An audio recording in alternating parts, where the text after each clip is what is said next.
Mac Forever est avec Julien Hoth qui nous présente les nouveautés de la scie, un disque dur NAS, des enceintes plutôt à destination des portables, des écrans LED haut de gamme et un monstrueux disque RAID. Voilà. Julien, vous pouvez commencer à nous parler peut-être de votre disque NAS? Alors le Network Space est sorti il y a très peu de temps. On a repris le design qui avait été fait par Neil Poulton sur le disque dur USB qui est assez bien connu maintenant. Donc un disque dur noir laqué avec une petite LED bleue en dessous du boîtier. Et on essaie de démocratiser le NAS, on essaie de le ramener dans tous les foyers. C'est vrai que c'était plutôt réservé pour le moment à un public un petit peu geek ou un petit peu professionnel.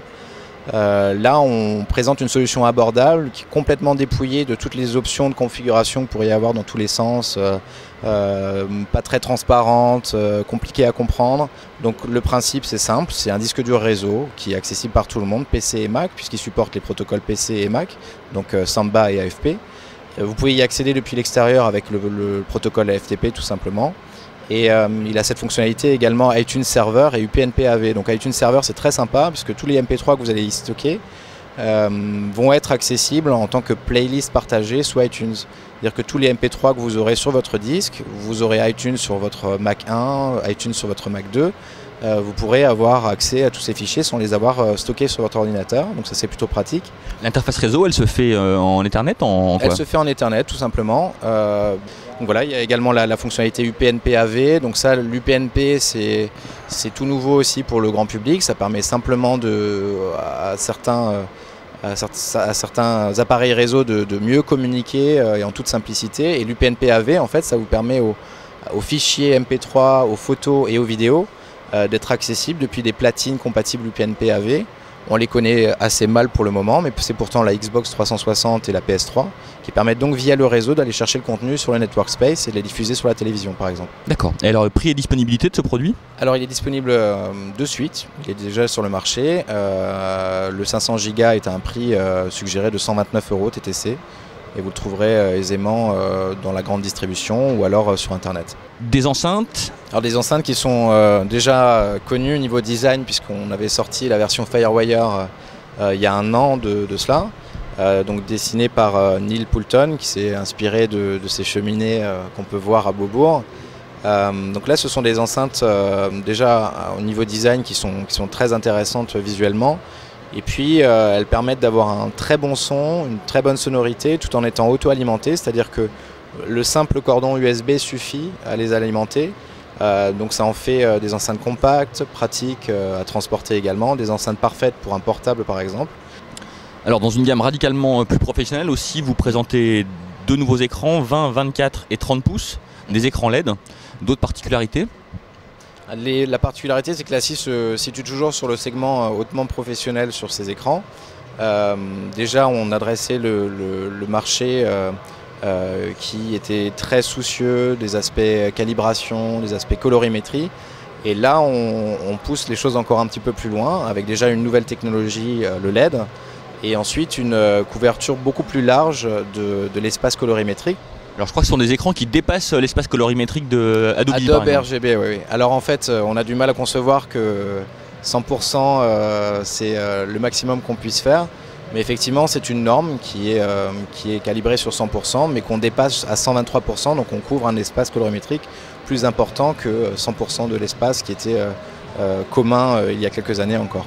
Voilà. Et avec une autre fonctionnalité intéressante qui est l'analyse de la lumière ambiante à travers un capteur, c'est ça? Il y a un capteur qui s'appelle Color Keeper qui permet donc, qui est situé au milieu de toutes ces LED sur l'écran, qui permet d'analyser en continu la luminosité de l'écran et éventuellement de la compenser si besoin, si on voit que la luminosité descend d'un cran, ce Color Keeper le détecte et donc augmente la puissance des LED pour pallier au manque de luminosité. Donc ça permet d'avoir une certaine homogénéité de la lumière et donc des couleurs également. Et là aussi, prix et disponibilité, en tout cas pour les modèles à peu près accessibles? Pour le modèle de base, c'est 1439 €, disponibilité immédiate. Alors là, on s'adresse plutôt à des professionnels. Donc effectivement, les écrans seront plutôt disponibles chez des revendeurs professionnels. Et alors, en dernier, mais pas des moindres, la scie Forbig Quadra. Exactement. Donc on avait déjà un produit RAID, DAS, On avait déjà le Biggest Quadra qui atteignait déjà 4 Teraoctets, donc c'était déjà assez considérable. Là, le Fort Big Quadra pousse les choses un petit peu plus loin, déjà parce que le design est dessiné Neil Poulton. On essaie toujours de avoir une cohérence dans notre offre, donc toujours faire des choses design de bout en bout de la chaîne. Différents niveaux de RAID qui vous permettent de protéger vos données, donc c'est-à-dire que si vous avez un disque dur qui vient à faillir, il faut quand même préciser qu'il y a 4 disques durs dans cette tour. Si un disque dur faillit, vous avez la haute disponibilité des données, c'est-à-dire que quand vous retirez le disque, et que vous nous le renvoyez par exemple au service après-vente, vous pouvez quand même avoir accès au reste des données et ça continue à tourner. Donc là on atteint des débits, déjà il est disponible en 4 interfaces, Quadra chez nous c'est 4 interfaces, USB 2, eSATA, FireWire 400 et FireWire 800. Il est chaînable en FireWire 800 et les débits sont d'environ 220 mégaoctets secondes, donc c'est assez impressionnant. C'est plutôt un public qui est destiné à faire du stockage de gros fichiers, de fichiers volumineux, photos, vidéos, audio, et par exemple de faire du montage HD, puisqu'il permet de gérer plusieurs flux en haute définition, niveau montage, etc. Et alors par rapport aux différentes interfaces que vous proposez, j'imagine que vous avez des préférences, certaines sont plus rapides que d'autres. Qu'est-ce qu'il en est par exemple de la comparaison entre une interface eSATA et FireWire 800? C'est le gros débat déjà des Mac users versus PC users pour l'USB 2. Il faut savoir que l'USB 2 et le FireWire 400 ont à peu près le même débit. Et après, par ordre d'importance, par ordre de vitesse, vous avez le FireWire 800 qui est le double de ces deux derniers et le eSATA qui plafonne le tout à 160 mégaoctets secondes à peu près. Donc c'est le eSATA à l'heure actuelle le plus rapide du marché. Il n'a pas tous les avantages des autres interfaces puisqu'il ne permet pas d'être alimenté versus le FireWire 800 ou l'USB 2, même si ce n'est pas important sur ce type de solution, mais sur les solutions nomades par exemple. Mais c'est le plus rapide. Merci. Alors au niveau disponibilité, il vient tout juste de sortir et ça commence pour la version 1 Tera à 849 € TTC. Merci. Voilà.